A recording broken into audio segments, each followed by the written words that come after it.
Hello guys, welcome back to my YouTube channel. कैसे हो आप सब? आई होप सब अच्छे होंगे। तो आज की वीडियो में हम डिस्कस करेंगे लैंग्वेज अक्रॉसिस द करिकुलम के सेकंड यूनिट का ये लास्ट क्वेश्चन है, ठीक है, जो कि है अप्रोचेस टू लैंग्वेज लर्निंग। इसमें आ जाएगी आपकी text book method, communicative method, grammar कम ट्रांसलेशन मेथड, ठीक है। तो इस वीडियो में हम इनकी अप्रोचेस की बात के बारे में बात करेंगे कि कौन कौन सी विधियां हैं, ठीक है। तो सबसे पहले इसमें आ जाती है आपकी पाठ्य पुस्तक विधि। वीडियो को स्टार्ट करने से पहले मैं आप सबसे वही सेम बात कहूँगी कि वीडियो को लाइक कमेंट डिसलाइक करना ना भूलें, साथ ही साथ चैनल को सब्सक्राइब भी कर लें, ठीक है। तो आज की वीडियो में हम बात कर रहे हैं पाठ्य पुस्तक विधि के बारे में। इसके अलावा जो है इस पेपर के रिलेटेड जो भी क्वेश्चन थे मैंने आपको ऑलरेडी डिस्कस किए हैं आपके साथ। अगर आपने वीडियो नहीं देखी होगी तो आप चैनल में जाकर उनको देख सकते हो, ठीक है। टेक्स्ट बुक के बारे में मैंने पहले वीडियो बनाई है, इस पर मैंने ज़्यादा एक्सप्लेन नहीं करूँगी क्योंकि पाठ्य पुस्तक से संबंधित मैंने वीडियो पहले ही अपलोड की है। आप वहाँ से जाके जो है वो चेक कर सकते हो, ठीक है। तो हम बात करेंगे आज अप्रोचेस कौन सी है लैंग्वेज लर्निंग की, ठीक है, भाषा को लर्न करने की। यानी कि इसमें सबसे पहले आती है पाठ्य पुस्तक विधि। तो पाठ्य पुस्तक विधि वो होती है जिससे अध्यापक जो है वो पाठ्य पुस्तक के द्वारा बच्चों को चीज़ें सिखाता है, ठीक है। तो ये विधि जो है बहुत पुरानी है। आप सब जानते हो कि इंडिया में तो यही प्रचलित है, ठीक है। हम अभी भी अपनी पाठ्य पुस्तक से ही चीज़ें जो है वो सीखते हैं। बाकी आजकल तो इंटरनेट का ज़माना है, फिर भी बुक्स जो है बहुत ही हेल्पफुल होती हैं। इंटरनेट से मोबाइल का यूज़ कर करके लैपटॉप का यूज़ करके व्यक्ति जो है एक टाइम पे बोर हो जाता है, लेकिन वही देखा जाए तो बुक्स का प्रयोग करने से जो है वो बोर नहीं होते हैं, ठीक है। तो पाठ्य पुस्तक विधि के बारे में हम बात करते हैं। पाठ्य पुस्तक विधि साधारणतः वह विधि है जो पाठ्य पुस्तक पर आधारित होती है, ठीक है। ये पूरे जो मतलब बिल्कुल टोटली जो है वो पाठ्य पुस्तक पर आधारित होती है। भाषा शिक्षण में पाठ्य पुस्तक विधि सर्वाधिक प्रचलित है, ठीक है। भाषा के उपविषय या किसी समस्या के बारे में विद्यार्थियों को ज्ञान प्रदान करने के लिए शिक्षक पाठ्य पुस्तक का प्रयोग करता है। वह या तो स्वयं पाठ्य पुस्तक पढ़ता है या फिर विद्यार्थियों से पढ़ाता है, ठीक है। तो यही है पाठ्य पुस्तक विधि। इसके गुण आ जाएंगे। सबसे पहले हम इसके चरण के बारे में बात करेंगे, यानी कि पाठ्य पुस्तक के स्टेप क्या है। तो सबसे पहला स्टेप आता है पठन, यानी कि रीडिंग। तो रीडिंग जो है वो या फिर टीचर खुद करता है या फिर बच्चों से करवाता है, ठीक है। अगर पाठ्य पुस्तक से जो है वो लैंग्वेज सिखानी है बच्चे को तो पहले टीचर जो है या फिर खुद उसको रीड करेगा या फिर बच्चे से करवाएगा, ठीक है। उसके बाद आता है स्पष्टीकरण, यानी कि क्लैरिफिकेशन करवाता है। वो दोबारा से मतलब उनसे पूछता है ताकि टीचर को पता लग जाए कि बच्चे को क्लियर हुआ है या नहीं, ठीक है। उसके बाद वो पुनः रीडिंग करवाता है। पुनः रीडिंग इसलिए करवाएगा ताकि उसको पता लगे कि बच्चे जो पढ़ रहा है उसको मीनिंग क्लियर हुआ है या नहीं।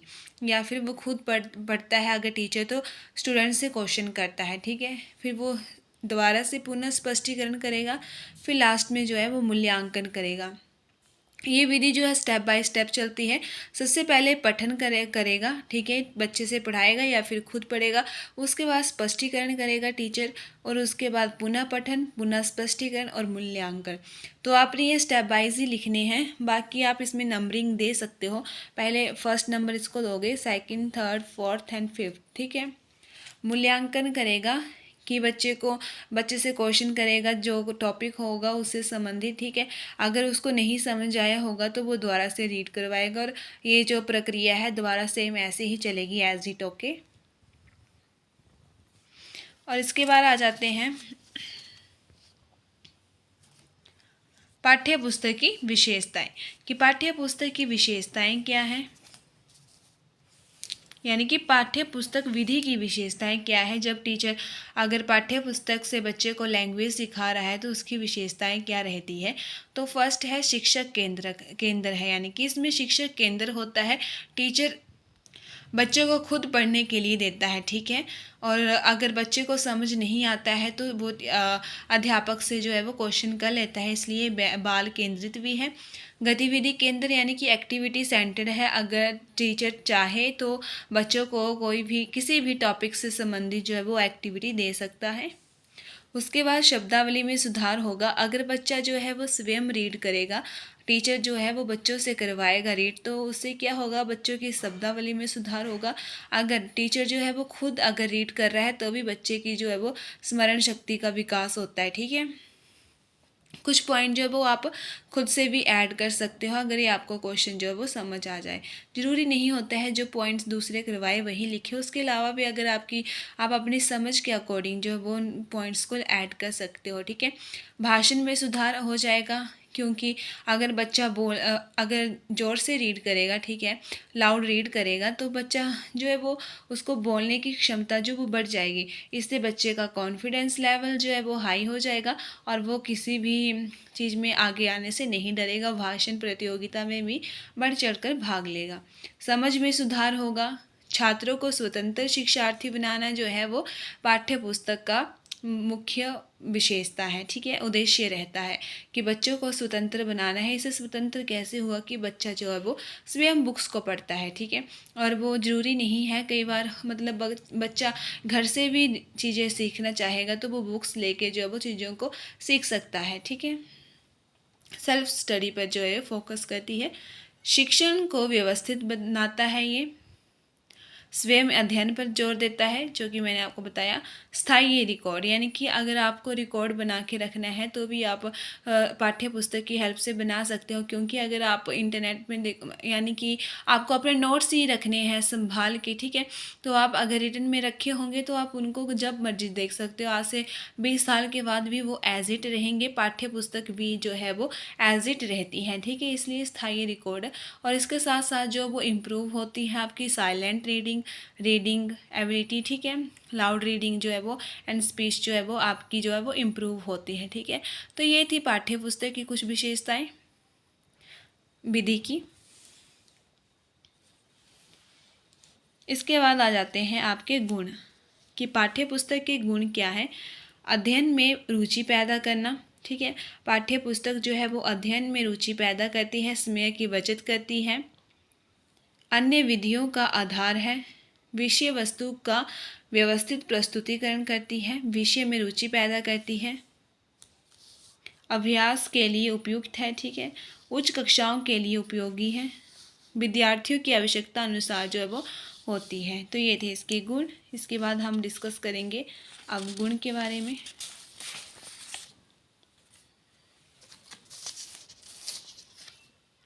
पाठ्य पुस्तक के अवगुण, तो ये क्या है, तर्क शक्ति का विकास ना होना, मतलब इससे जो अब तर्क शक्ति का विकास नहीं होता है, क्योंकि जो बुक्स में दिया होता है बच्चा उसी में विश्वास कर लेता है, अधिक सोचता नहीं है, ठीक है। कोई अनुवाद नहीं होता है, चीज़ों का अनुवाद नहीं होता है। अगर किसी लैंग्वेज का एक वर्ड दिया जाता है तो उसमें ट्रांसलेशन की जो है वो कोई गुंजाइश नहीं बचती है, क्योंकि बच्चा जो है बुक से एज इट पढ़ लेता है और उसको अधिक उसके बारे में जो है वो अधिक सोचता नहीं है। रट्टेबाजी को प्रोत्साहन मिलता है। अगर कोई चीज़ लर्न करवानी है पाठ्य पुस्तक से तो टीचर क्या करता है, बच्चे को लर्न करने को दे देता है और बच्चा क्या करता है, रट्टे मारकर उस चीज़ को लर्न कर लेता है और अधिक समझ पर बल नहीं दिया जाता है। अध्यापक कई बार ऐसा होता है, अगर उसने कुछ सिखाना है तो बच्चों को अगर कुछ क्लियर नहीं हो रहा है तो सिलेबस कंप्लीट करने के चक्कर में जो है वो जल्दी जल्दी करवा देता है, ये नहीं देखता कि बच्चे को समझ आ रहा है या नहीं, ठीक है। तो अगर आप किसी लैंग्वेज को सिखा रहे हो तो ये ध्यान रखना कि अगर बच्चे का कहीं डाउट है, ठीक है, अगर बच्चे को कहीं डाउट रहता है तो उसको पहले क्लियर करें, फिर उसी के बाद जब वो नेक्स्ट टॉपिक पर जाएं। सीमित विषय वस्तु रहती है। इसमें जो है वो अगर एक बार छाप दिया जाता है इस किसी टॉपिक से रिलेटेड तो उतना ही वहाँ पर ज्ञान जो बच्चे को मिलता है। अगर इंटरनेट में देखना चाहो तो कई ऑप्शन जो वो मिल जाते हैं, लेकिन अगर एक ऑथर की बुक लिए तो वहाँ पे जो है वो आपको सीमित ज्ञान ही मिलेगा, ठीक है। समय की बर्बादी होती है, स्थायी ज्ञान की प्राप्ति होती है, तर्क विकास की कमी है इसमें, अनुचित धारणा की संभावना भी हो जाती है।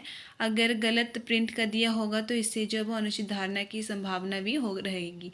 अच्छी पुस्तकों की कमी रहती है, अगर अच्छी पुस्तकें लेनी भी होंगी तो वो बहुत महंगी मिलती है। ठीक है, तो ये थे पाठ्य पुस्तक के अवगुण। आई होप आपको समझ आए होंगे।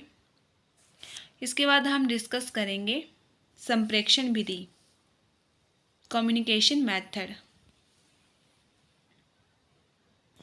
तो संप्रेक्षण विधि की जो है वो 2 विधियों के बारे में बात की गई है। इसमें सबसे पहली विधि बताई गई इसमें बोलना सुनना संप्रेक्षण विधि। ठीक है, speaking listening method. And second बताई गई लिखना पढ़ना संप्रेक्षण विधि।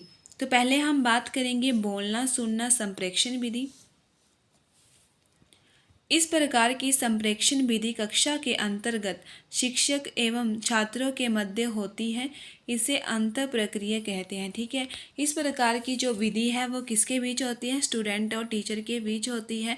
टीचर जो बोलता है और स्टूडेंट जो है वो चुपचाप सुनता है। ठीक है, स्टूडेंट जो एक लिसनर होता है और टीचर जो है वो चीज़ों को टॉपिक को पढ़ाता है। ठीक है, और इसके जो है वो घटक भी बताए गए हैं जो कि हैं पाठ्य वस्तु, शिक्षण विधि एंड शिक्षण सहायक सामग्री।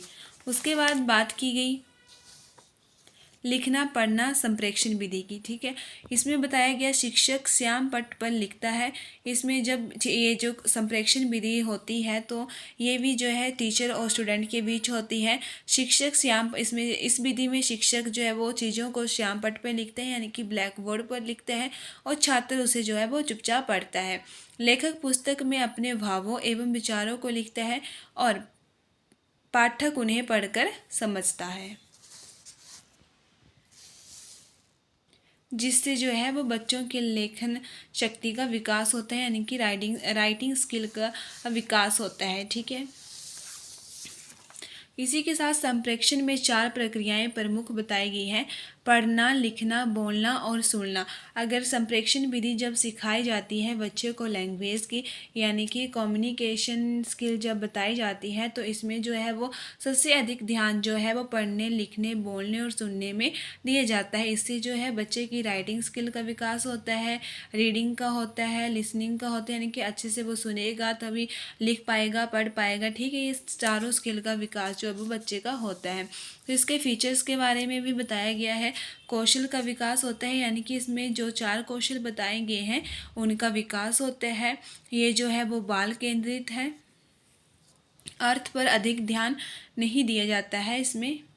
ठीक है, उसके बाद आता है छात्रों और शिक्षकों के बीच अच्छे संबंध जो है वो स्थापित रहते हैं, क्योंकि कम्युनिकेशन स्किल में बच्चा जो है अगर कहीं उसको कोई चीज़ नहीं आ रहा है तो वो टीचर से तभी जो है वो क्लियर कर लेता है। इसलिए इसका नाम जो है वो संप्रेक्षण विधि रखा गया है। आत्मविश्वास में वृद्धि होती है, अगर बच्चा अच्छे से तभी चीज़ों को क्लियर कर लेगा तो उसमें जो है वो आत्मविकास जो है वो बढ़ेगा। ठीक है, उसके बाद आते हैं आपके गुण, यानी कि संप्रेक्षण विधि के गुण। तो सबसे पहला गुण है बोलने की क्षमता का विकास होता है। बच्चा जो है वो इसमें अच्छे से बोलता है तो इससे क्या होगा, बोलने की क्षमता में विकास होगा। वो बिना डरे चीज़ों को पूछने लगेगा टीचर से, तो उससे जो है वो बोलने की स्किल जो वो इम्प्रूव होगी। उसके बाद आता है आत्मविश्वास। तो मैंने जो कि पहले बताया, आप फीचर में भी इसको ऐड कर सकते हो और गुण में भी। ठीक है, शब्दावली का विकास होता है, बाल केंद्रित है, अर्थ पर अधिक बल दिया जाता है, भाषण में सहायक है, सामूहिक कार्यों में सहायक है। ठीक है, तो कम्युनिकेशन स्किल जो है वो सामूहिक कार्य में भी सहायक होती है, क्योंकि अगर कहीं एकत्रित होकर कोई टॉपिक पर डिस्कशन हो रहा होगा तो बच्चे जो है वो सामूहिक रूप से भाग लेके चीज़ें जो है वो कर सकते हैं। अवगुण क्या है? प्रशिक्षित अध्यापकों की कमी है। इसमें जो अधिक अध्यापक नहीं रहते हैं, ट्रेन टीचर नहीं रहते हैं, और कम्युनिकेशन स्किल जो है वो खर्चीली है। अधिक ध्यान नहीं देना, यानी कि बच्चों के ऊपर अधिक ध्यान नहीं दिया जाता है। उसके बाद हम थर्ड बात करेंगे व्याकरण अनुवाद विधि। ठीक है, यानी कि ग्रामर ट्रांसलेशन मेथड। यह विधि अधिकतर दूसरी भाषा को सीखने में प्रयोग की जाती है। इस विधि की शुरुआत जो है वो पश्चिम देशों में हुई है, ठीक है। यानी कि अगर दूसरी भाषा आपको कोई भी सीखनी है, जैसे कि हिंदी, इंग्लिश, ठीक है, तो उसको सीखने के लिए इस भाषा का जो है वो प्रयोग किया जाता है। और ये विधि जो है वो प्राचीन विधि है, जिसके माध्यम से भाषाओं को पढ़ाया जाता है। प्राचीन भाषाएं होगी जैसे कि लैटिन, ग्रीक, ठीक है, इन सभी भाषाओं को सिखाया जाता था। साथ ही साथ मैंने आपको बताया अंग्रेजी या दूसरी भाषाओं को भी इस विधि से पढ़ाया जाता था। और इस विधि में साथ ही साथ व्याकरण, ठीक है, व्याकरण के नियमों व रटन विद्या पर भी, मतलब जो व्याकरण के नियम है और जो रटन विद्या होती है उसका भी बहिष्कार किया गया है, ठीक है, उस पर अधिक बल नहीं दिया जाता है। इसमें हम बात करेंगे व्याकरण विधि जो सबसे प्राचीन है, ठीक है। अगर कोई भी लैंग्वेज सीखनी होगी तो इस विधि का प्रयोग किया जाता है। तो व्याकरण अनुवाद विधि की जो विशेषताएं हम डिस्कस करेंगे। सबसे पहले तो व्याकरण के जटिल नियमों का ज्ञान कराया जाता है। इसमें जो व्याकरण के नियम होते हैं उसके बारे में बताया जाता है। अगर आपको इंग्लिश लैंग्वेज सीखनी है अच्छे से, तो सबसे पहले आपको जो है वो ग्रामर सिखाया जाएगा कि किस तरह से आपने टेंसेस को यूज़ करना है, पास्ट, फ्यूचर, ठीक है, प्रेजेंट, इन सब टेंसेस के रूल को सिखाया जाता है ताकि आप फ्यूचर में उनको अच्छे से प्रयोग कर सको, ठीक है। तो अगर आपको कोई भी लैंग्वेज सीखनी है, चाहे हिंदी, इंग्लिश, उर्दू, तो सबसे पहले आपको वो जो रूल्स जो है वो स्कूल में सिखाए जाते हैं। तो व्याकरण के जटिल नियमों का ज्ञान कराया जाता है। भाषा उच्चारण पर कोई ध्यान नहीं दिया जाता। इसमें सिर्फ ये ध्यान दिया जाता है पहले कि आप रूल्स को अच्छे से सीख सको, उनका उच्चारण सही से कर रहे हो या नहीं कर रहे हो, उस पर अधिक बल नहीं दिया जाता। अत्यधिक शब्दों के अर्थों को बिना संदर्भ के याद कराया जाता है, ठीक है। विषय वस्तु संदर्भ पर कोई ध्यान नहीं दिया जाता, उसे केवल व्याकरण के अभ्यास के लिए ही प्रयोग किया जाता है। तो ये थी आपकी व्याकरण अनुवाद विधि की कुछ विशेषताएं। इसके बाद हम डिस्कस करेंगे इसके गुण कि व्याकरण अनुवाद विधि के गुण क्या हैं। नियमों को वर्गीकृत किया जाता है, यानी कि जो भी नियम है व्याकरण के, सबसे पहले उनको वर्गीकृत किया जाता है ताकि बच्चों को जो है वो आसानी से समझा सकें, ठीक है, बच्चे को समझने में कोई कठिनाई ना आए, इसलिए जो है वो व्याकरण के नियमों का वर्गीकरण किया जाता है। समय की बचत हो जाती है, इससे धन और शक्ति की भी बचत होती है, ठीक है। अगर लैंग्वेज टीचर के द्वारा सिखाई जाएगी तो जो है वो धन और शक्ति की भी बचत होगी, क्योंकि वो टीचर उनको सिखा रहा है बिना किसी इंटरनेट की सहायता से, ठीक है। ज्ञात से अज्ञात की ओर जाता है बच्चा। शब्दावली का विकास होता है। अगर किसी चीज़ को सीख रहा है तो वो नए नए वर्ड को सीखेगा, है ना। तो उनका मीनिंग अगर उसको नहीं आता होगा तो इंटरनेट पे सर्च करेगा, इससे उसको नया वर्ड मिलेगा, तो इसी से जो है उसकी शब्दावली का विकास होगा। पठन कौशल का विकास होगा, यानी कि पढ़ने की शक्ति का, रीडिंग का भी होगा विकास, साथ ही साथ जो है वो राइटिंग का भी विकास होगा। अगर उसने लैंग्वेज सीखनी है तो हो सकता है कि रिटन और जो आप लिख कर और बोल के सीखते हो, तो इससे जो है वो इन कौशल का विकास होता है। इसके बाद आता है इसका अवगुण। इसका सबसे पहला अवगुण आया छोटे स्तर के बच्चों के लिए अनुपयोगी। अगर आपने छोटे बच्चों को लैंग्वेज सिखानी है तो उनको पहले ही ग्रामर के रूल सिखा दिए जाएंगे, तो बच्चा जो है वो नॉर्मल लैंग्वेज भी नहीं बोल पाएगा, ठीक है। तो जब बच्चा जन्म लेता है तो सबसे पहले उसको ये नहीं सिखाया जाता है कि तू पहले जो है वो ग्रामर के जो सेंटेंस होते हैं उनको लर्न कर, ठीक है। तो बच्चा जो है वो चीज़ों को ऑब्जर्व करके ही सीख जाता है। तो ये छोटे बच्चों के लिए अनुपयोगी है, ठीक है, उनके लिए उपयोगी नहीं है। भाषा के अन्य पक्ष जो है उपेक्षित रहते हैं। इसमें नियमों पर अधिक बल नहीं दिया जाता है। बच्चों की रुचि में भी कमी रहती है, ठीक है। तो लैंग्वेज के में अगर किसी लैंग्वेज को सीखना है तो स्टार्टिंग में तो इंटरेस्ट बन जाता है, लेकिन बाद में जो है वो इंसान बोर हो जाता है, तो बच्चों की रुचि भी कम हो जाती है। तो इसमें अध्यापक की रिस्पॉन्सिबिलिटी रहती है कि बच्चों को वो किस तरह से सिखाए, ठीक है, बच्चे की रुचि बनी रहे और वो लैंग्वेज को अच्छी तरह से सीख जाए। तो आज की वीडियो में हमने डिस्कस किया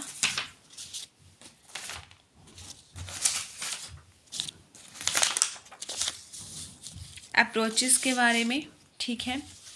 आई होप आपको समझ आया होगा। तो ये थी आपकी अप्रोचेस टू लैंग्वेज लर्निंग। इससे नेक्स्ट वीडियो में मैं डिस्कस करूँगी भाषा अधिगम के सिद्धांत एवं सूत्र के बारे में। ठीक है, तो अगर आपको ये वीडियो समझ आ गई होगी, ये क्वेश्चन, तो आप कमेंट करके ज़रूर बताइएगा, तभी मैं अगली नेक्स्ट वीडियो को आपके साथ शेयर करूँगी। अगर आपको चाहिए होगी तो भाषा अधिगम के सिद्धांत एवं सूत्र। ठीक है, तो ये क्वेश्चन था आपका पाठ्य पुस्तक यानी कि अप्रोचेस। तो इसमें सबसे पहले आ गई आपकी पाठ्य पुस्तक विधि, जिसमें हमने डिस्कस किए इसके स्टेप्स। ठीक है, उसके बाद आ गया आपकी विशेषताएं। अगर आपको स्क्रीनशॉट लेना है तो वीडियो को रोक कर आप ले सकते हो।